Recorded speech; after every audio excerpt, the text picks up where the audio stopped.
This is Danish Siddiqui. I am your maths faculty. Welcome to Forward Academy. तो friends आज हम पढ़ेंगे polynomial के बारे में। जैसा कि बड़ी डिमांड थी कि पॉलिनोमियल के बारे में लेक्चर बताया जाए और पॉलिनोमियल का बेस बताया जाए। तो स्टूडेंट्स बारहा देखा जाता है कि पॉलिनोमियल लोग क्वेश्चन तो कर लेते हैं, लेकिन क्या होता है जब वो क्वेश्चन करते हैं तो उनकी मिस्टेक हो जाती है। और वो मिस्टेक क्यों होती है? क्योंकि वो बेस नहीं जाने रहते हैं।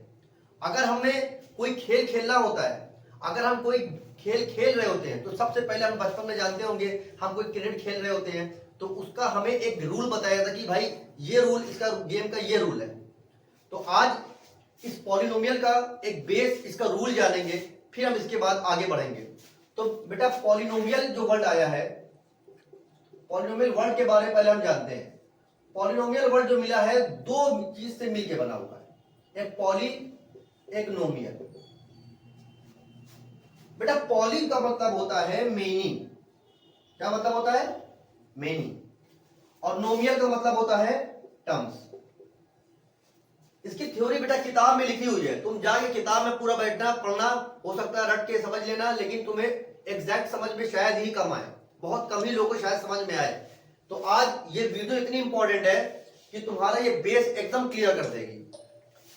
तो बेटा मैंने बताया कि पॉलिनोमियल दो चीज से मिलकर बनता है, एक पॉली और एक नोमियल। अब नोमियल में देखो एक वर्ड आया टर्म्स। अब टर्म्स के बारे में जानेंगे। देखिए पॉलिनोमियल अगर हम ओवरऑल ब्रीफिंग बताएं तो ये कॉम्बिनेशन ऑफ क्या होता है? Combination of constant, variable and power. इनके तीनों का मिक्सअप बना के एक पॉलिनोमियल बनता है। अब उसी में इसी के बारे में जानेंगे टर्म्स। जो टर्म्स है इसमें आपका एक रहेगा कांस्टेंट, एक रहेगा वेरिएबल। तो बेटा कांस्टेंट किसे कहते हैं? कांस्टेंट की मीनिंग जो आप सुनते आ रहे हो कि जो फिक्स रहती है, जो बदले ही ना, जैसे रियल नंबर कोई हो गए।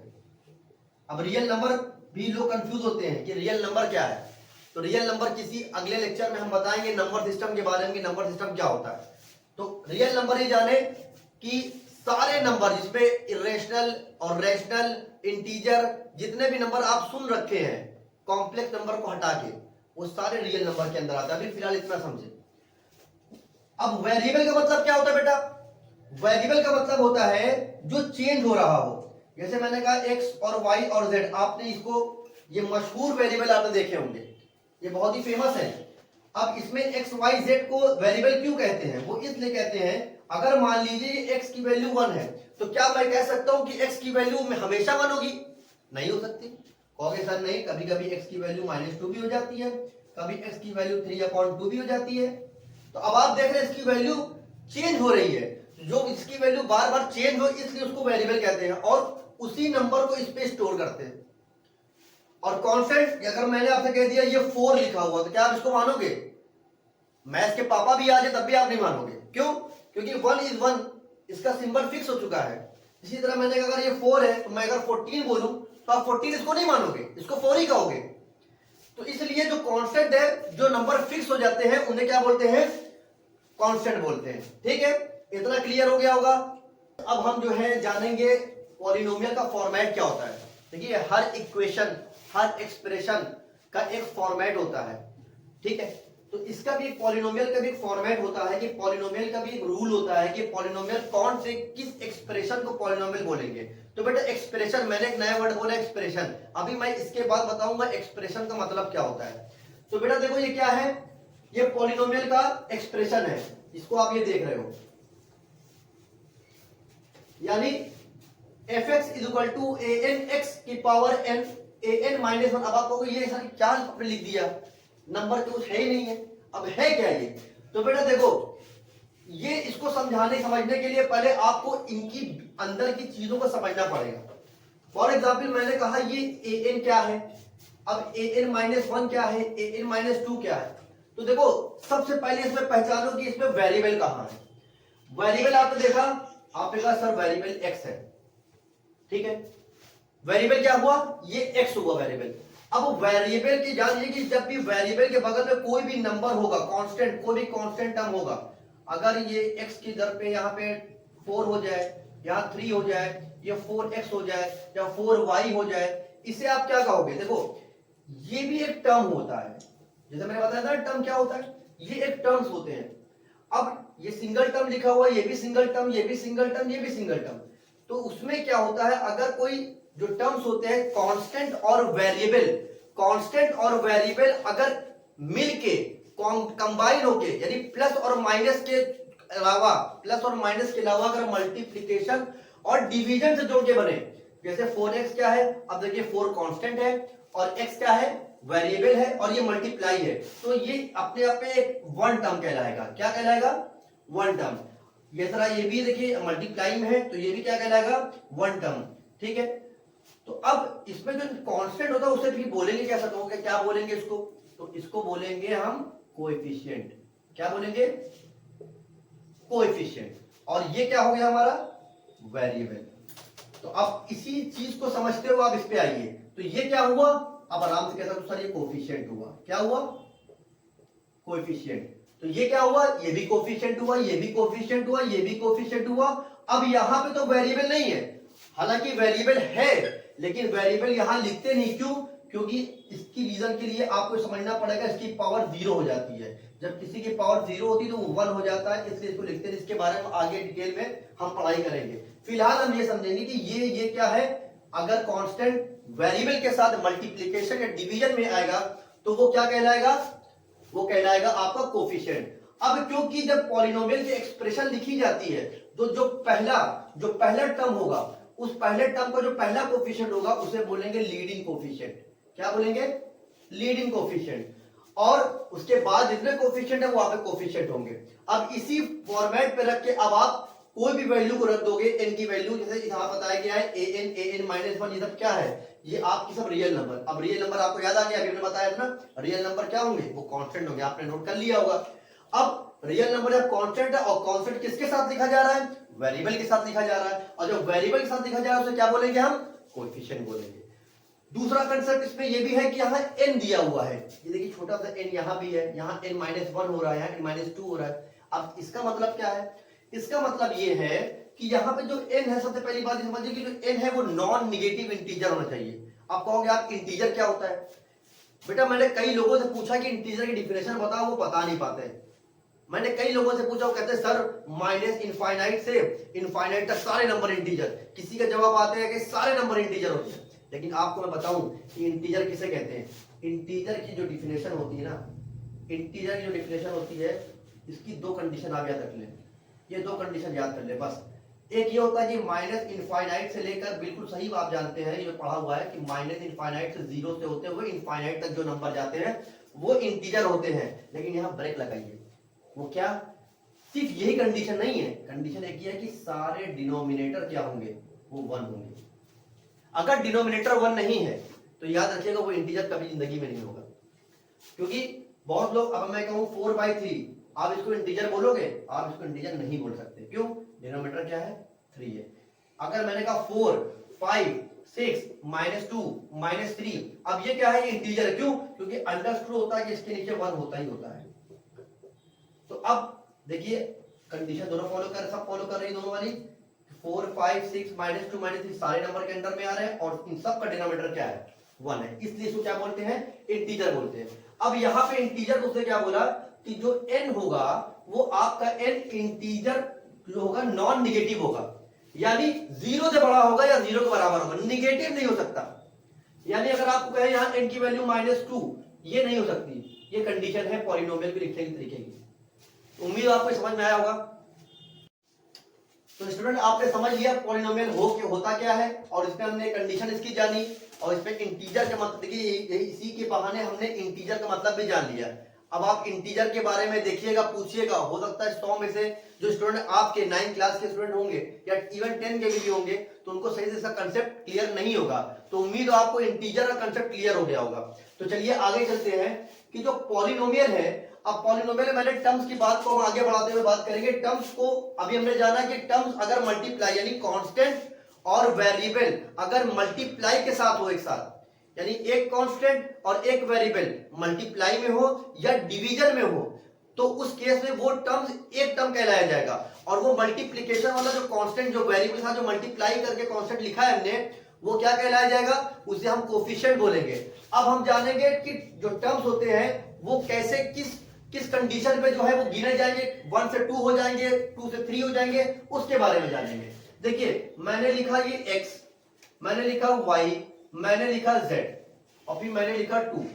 तो देखो बेटा x क्या है, एक वेरिएबल है, y क्या है, एक वेरिएबल है, z क्या है, वेरिएबल है, और 2 क्या है, एक कांस्टेंट है। तो मैंने क्या कहा था, टर्म्स क्या होता है, कांस्टेंट और वेरिएबल से मिलके बनता है। तो बेटा ये क्या बन गया, ये एक टर्म्स बना। कितने टर्म्स हुए, एक टर्म्स, दो टर्म्स, तीन टर्म और 4। तो कितने टर्म हो गए यहाँ पे, 4 टर्म्स। अब यहाँ 4 टर्म्स आप कहोगे सर कैसे आपने 4 टर्म कह दिया। तो देखो बेटा जब भी कांस्टेंट और वेरिएबल प्लस और माइनस से सेपरेट हो रहे हो तो समझ जाना उनको हम गिनेंगे।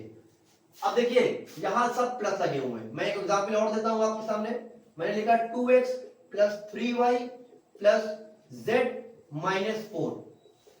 अब बेटा देखो इसमें क्या है, देखो एक प्लस ये है, एक प्लस ये है, एक माइनस है, और इनसे 3 टर्म्स 4 टर्म्स फिर देखो सेपरेट है। एक 2x ये पहला टर्म, दूसरा टर्म, तीसरा टर्म, चौथा टर्म। अब मैं इसमें कहूं इसका कोफिशिएंट क्या है, देखिए इसका कोफिशिएंट 1 है, कुछ नहीं तो 1 होता है, कुछ नहीं तो 1 है, इसका भी 1 है, और ये खुद का कांस्टेंट टर्म है। इस जैसे अगर सिर्फ आपके सामने 2 लिखा हुआ इसे बोलेंगे कांस्टेंट टर्म, ये तो आप जान ही चुके हैं। तो यहां पे देखिए ये कोफिशिएंट है। अब क्योंकि ये पहले लिखा हुआ है तो इसको लीडिंग कोफिशिएंट कहेंगे, आपको याद आ गया होगा। ये भी क्या है, इसका y कोफिशिएंट क्या है, 3 है, z का कोफिशिएंट क्या है, 1 है, और 4 क्या अपने आप में कांस्टेंट है। तो ये भी कितने टर्म्स हो गए, 4 टर्म्स। तो उम्मीद है आपको टर्म्स गिनने आ गए होंगे, कितने टर्म्स, क्वेश्चन ये पूछे जाते हैं, बताओ कितने टर्म्स है। अब इसी टर्म्स गिनने के कंडीशन पर हम एक अपने नेक्स्ट टॉपिक पे चलते हैं, जो आपके एनसीईआरटी का पहली एक्सरसाइज में पूछा जाता है कि on the basis of terms polynomial का ये कौन सा टाइप है, तो उसके बारे में हम इसको। तो on the basis of terms, अभी टर्म्स निकालना आ गया। देखिए अगर आपको टर्म्स निकालना आ गया तो आपके 9th क्लास में 2 नंबर का सवाल आपने कर लिया है, समझ में आया, तो खुश हो जाइए, 2 नंबर आपके पक्के हैं। कैसे, आइए हम जानते हैं। जैसे यहां पे लिखा हुआ है x प्लस 2 प्लस 3। अब आप कहोगे कितना टर्म्स है, अब कुछ लोग जल्दबाजी में यार क्या करेंगे, कहेंगे सर 3 टर्म्स। लेकिन लेकिन लेकिन यहां पे रुकना है। रुकना क्यों है, क्योंकि बेटा देखो हमने एक चीज और हमें जानना पड़ेगा। उम्मीद करता हूं कुछ बच्चे जानते होंगे, होनहार बच्चे हमारे साथ जुड़े हैं, लेकिन कुछ बच्चों का क्या है, कंसेप्ट हो सकता हो किसी वजह से दुरुस्त नहीं हो पाया है। तो आइए आप सही जगह पे आए हैं। तो इस परवर एकेडमी में आपके कंसेप्ट पर काम होता है, कंसेप्ट बिल्डिंग पे हम काम करते हैं। हम सिर्फ पढ़ाने का काम नहीं करते, हम कंसेप्ट बिल्डिंग पर काम करते हैं। तो आइए हम जानते हैं। तो देखिए बेटा एक चीज कंसेप्ट याद रखिए, इस दुनिया में सेम टाइप की चीजें जुड़ती है, सेम टाइप की चीजें घटती हैं। और देखिए बेटा जो आपको आपके सामने ही मैथ चल रही होती है, आपके सामने फिजिक्स चल रही होती है, लेकिन क्या करते हैं हम गौर नहीं कर पाते। अब आप कहोगे सर कैसे सेम टाइप की चीज जोड़ रही है, इसका मैथ से क्या कनेक्शन है, कनेक्शन है, आइए हम देखते हैं। देखिए ये क्या है, ये एक कांस्टेंट है, ये क्या है, एक कांस्टेंट है। अब बताइए कांस्टेंट और कांस्टेंट सेम टाइप की चीज हो गई, अब ये जोड़ी जाएंगी। तो 2 प्लस 3 कितना हो गया, 5। तो x प्लस कितना हो गया, 5। अब टर्म्स कितने हुए, अब टर्म बने 2, तो इसको हम कहेंगे 2 टर्म्स। इसी तरीके से अगर मैंने कहा x प्लस 3, अब यहां पे क्या हो जाएगा, अब यहां पे क्या चीज जुड़ रही है, क्या चीज सेम दिख रही है, x और x। तो यहां x और x क्या हो जाएगा, 2x। अब 2x प्लस 3, अभी कितने टर्म हुए, 2 टर्म। तो यानी जो सेम टाइप की चीज होती है वो जुड़ती है, और सेम टाइप की चीज क्या है, वो घटती है। आप एग्जाम्पल मैं आपको दिखाऊं, रियल लाइफ एग्जाम्पल। मैंने कहा आपके पास एक कुर्सी है और एक मान लीजिए बुक है, तो एक कुर्सी और बुक को जोड़ के दिखाइए, आप नहीं जोड़ पाओगे, आप कहोगे सर एक कुर्सी और एक बुक। लेकिन आपसे मैं कहूं एक कुर्सी और एक कुर्सी लेके आओ, तो आप क्या कहोगे, सर 2 कुर्सी। तो आपने कैसे कहा 2 कुर्सी, आपने खुद जाना हुआ था, पहले से पढ़ा हुआ था, लेकिन आपने गौरव फिक्र नहीं किया। तो यानी आप इसको ऐसे समझिए, ये एक सेम है, ये भी एक सेम है, तो x x क्या हो गया, जोड़ गया। अब इसी को मैथमेटिशियन ने आपको बेवकूफ बनाने के लिए क्या बना दिया, लाइक टर्म्स और अनलाइक टर्म्स। तो लाइक टर्म्स क्या होता है, जो सेम टाइप की चीजें होती है। अनलाइक क्या होता है, जो सेम टाइप की चीजें नहीं होती है। तो इसी तरह मैंने कहा एक मार्कर और एक इसका मान लीजिए सर कैप, मार्कर और कैप ऐड करो, आप नहीं ऐड कर पाओगे। लेकिन अगर मैं कहूं एक मार्कर और एक मार्कर, तो आप क्या कहोगे, सर 2 मार्कर। समझ में आ गया। तो अब हम ये जानेंगे, अब मान लीजिए मेरे पास x है और प्लस x है, तो x प्लस x कितना हुआ 2x, तो कितने टर्म हो गए 1 टर्म।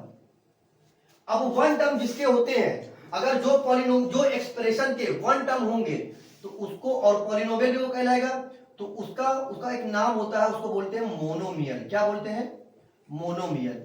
मोनो का मतलब होता है 1 और मियल मतलब टर्म्स, ठीक है। अगर इसी जगह हमने लिख दिया x प्लस 2, अब यहां 2 टर्म हो गए, तो इसको क्या बोलेंगे 2 टर्म्स। क्या बोलेंगे 2 टर्म्स। अब 2 टर्म्स को क्या बोलते हैं? बाइनोमियल। क्या बोलते हैं? बाइनोमियल, ठीक है। बाइनोमियल मतलब जिसके 2 टर्म्स है। अब हमने लिख दिया x square plus x plus 2। अब बेटा देखो, अब आप कहोगे सर x और स्क्वायर ऐड क्यों नहीं होंगे? क्योंकि देखो बेटा यहां फर्क है, इनके पावर में फर्क है, यहां पावर 1 है, यहां पावर 2 है, तो इसलिए जोड़ नहीं पाएगा। इसलिए ये भी क्या होगा, ये दोनों अनलाइक टर्म्स हो गए, और ये तीनों अनलाइक टर्म्स हो गए, तीनों नहीं जोड़ पाएंगे। और तीनों देखो प्लस से क्या है, प्लस से सेपरेट है, तो यहां पे कितने टर्म हो गए? 3 टर्म्स हो गए। कितने टर्म्स हो गए? 3 टर्म्स। तो इसे बोलेंगे ट्राइनोमियल। अब जब आप 10th में आओगे या 9th में आओगे, उसमें ये चीजें मिलेंगी आपको ट्राइनोमियल नाम से, तो आप उसको पढ़िएगा, वो आगे हम इस पर डिस्कस भी करेंगे ट्राइनोमियल सॉल्व कैसे करते हैं। और अब इसके बाद जितने भी टर्म 4 बन रहे हैं, 5 बन रहे हैं, 6 बन रहे हैं, वो सब पॉलिनोमियल में आएंगे। हालांकि पॉलिनोमियल ये भी है, लेकिन इनके एक स्पेशल नाम है कि मोनोमियल, बाइनोमियल, ट्राइनोमियल। तो उम्मीद है आपको ये चीज समझ में आ गई होगी। तो अब हम जानेंगे on the basis of degree polynomial को कैसे कैटेगराइज करेंगे। जैसे अभी हमने क्या जाना था, on the basis of terms. तो टर्म्स आप, मैं उम्मीद करता हूं आप लोगों को टर्म्स पूरा क्लियर हो गया होगा। तो अब हम डिग्री पे आएंगे। तो डिग्री क्या होती है? देखो एक बड़ा सा मिथ है, लोगों को डिग्री भी नहीं पता होता, लोग डिग्री को पावर समझते हैं। मैंने कहा x की पावर 4, तो ये लोग कहेंगे x की डिग्री 4 है, जबकि ये रॉन्ग है, गलत है, आप नहीं कह सकते। इवन मैं अगर आपसे कहूं एक्सपोनेंट और पावर, इनके बीच में डिफरेंशिएट कर दो, तो बड़ी अफसोस की बात है, बहुत से टीचरों को ये भी नहीं पता, बहुत से लोगों को ये नहीं पता, बहुत से बच्चों को नहीं पता। तो चलिए आज हम इसको, ये भी मिथ आपको सॉल्व कर देते हैं कि एक्सपोनेंट ऑफ पावर में फर्क क्या होता है, फिर मैं इस पे डिग्री पे आऊंगा। देखिए अगर मैंने लिखा 2 की पावर 5, अब 2 की पावर 5 लिया मैंने, तो 2 की पावर 5 की वैल्यू 32 होती है, आपको पता है, ठीक है। 2 की पावर 5 में 2 इंटू 2 इंटू 2, 2 की पावर मतलब 5 बार इसका मल्टीपल लेंगे, 32 आ जाएगा। देखिए जो इसमें पावर के ऊपर जो ये होता है, इसे हम बोलते हैं एक्सपोनेंट। क्या बोलते हैं हम? एक्सपोनेंट। ये एक्सपोनेंट होता है, इसे क्या बोलते हैं हम? इसे बोलते हैं बेस। इसे क्या बोलते हैं? बेस। और ये पूरी जो 2 की पावर 5 है ना, इसे हम बोलते हैं पावर। इसका स्क्रीनशॉट ले लीजिए, बड़ी काम की चीज है, मिलेगा नहीं यार, आपको नोट कर लीजिए।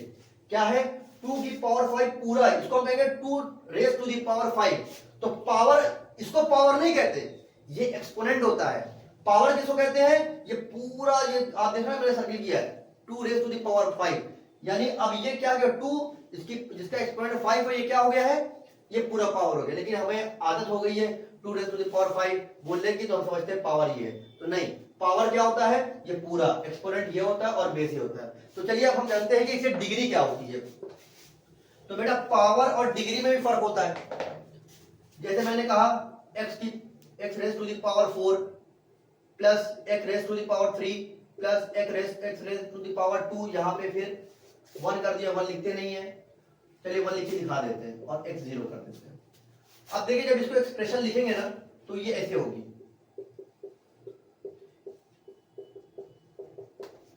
क्योंकि किसी की अगर रेज टू दी पावर 0 हो रही है ना, किसी का एक्सपोनेंट अगर 0 हो रहा है, तो वो क्या हो जाता है? वो हमेशा 1 होता है। तो बेटा देखो, अब ये क्या है? ये एक्सपोनेंट है, और ये अपने आप में पावर है, ये पावर है, ये पावर है, और ये पावर, ये 1 है। लेकिन डिग्री क्या होती है? जो मैक्सिमम पावर है, जो वेरिएबल मैक्सिमम पावर है, जिसकी मैक्सिमम एक्सपोनेंट है, ठीक है, उसको बोलते हैं हम क्या? डिग्री। आप बताइए इसमें से कौन से मैक्सिमम पावर वाला है? आप कहोगे सर 4, तो इसका मतलब इसकी डिग्री क्या हो गई? 4 हो गई, ठीक है। और अगर मैं इसको रब कर दूं, अब यहां पे, अब मैं कहूं बताओ कितनी डिग्री इसकी है पूरी एक्सप्रेशन की? आप कहोगे सर 3 आएगी। क्यों? क्योंकि मैक्सिमम क्या है? पावर क्या है इसकी? x की पावर 3, यानी इसका मतलब डिग्री कितनी हो गई? 3। तो याद रखिए, अगर डिग्री जिसकी 1 हो जाए, 2 हो जाए, 3 हो जाए, 4 हो जाए, जिसकी डिग्री 1 होती है वो पॉलिनोमियल लीनियर कहलाता है। क्या कहलाता है? लीनियर। जिसकी 2 होती है उसे हम बोलते हैं क्वाड्रेटिक, जिसकी 3 होती है उसे हम बोलते हैं क्यूबिक, और जिसकी 4 होती है उसे बोलते हैं बाई क्वाड्रेटिक। इसका एग्जाम्पल आप समझ लीजिए। मैंने लिख दिया x+2। अब आप देखोगे x+2 में डिग्री, मैक्सिमम डिग्री भी वही है और पावर भी वही 1 है, तो इसके अलावा कोई हो ही नहीं सकता। तो इसका मतलब क्या हो गया? ये लीनियर हो गया। ठीक है, आप इसको ऐसे लिख सकते हो y+3 एक्सेट्रा। इसका एग्जाम्पल मैंने लिखा x² + x+2। देखिए क्वाड्रेटिक, जब आप आगे 10th में आएंगे ना तो क्वाड्रेटिक इक्वेशन एक चैप्टर आएगा आप लोग का। तो क्वाड्रेटिक इक्वेशन क्या होता है? उसको कभी कभी ट्राइनोमियल भी बोलते हैं। क्यों बोलते हैं? क्वाड्रेटिक पॉलिनोमियल को कभी ट्राइनोमियल इसलिए बोलते हैं कि इसके तो 3 टर्म्स भी हैं, 1 2 3, और देखो प्लस से सेपरेट है। तो और यहाँ पे हम, क्योंकि हम पढ़ रहे हैं डिग्री, तो उसकी डिग्री मैक्सिमम क्या हो गई? 2, तो ये हो गया एक्सेट्रा। और भी ले सकते हैं आप एग्जाम्पल। क्यूबिक क्या होता है? जिसकी मैक्सिमम डिग्री 3 हो गई, और जिसकी 4 हो गई वो क्या हो गया?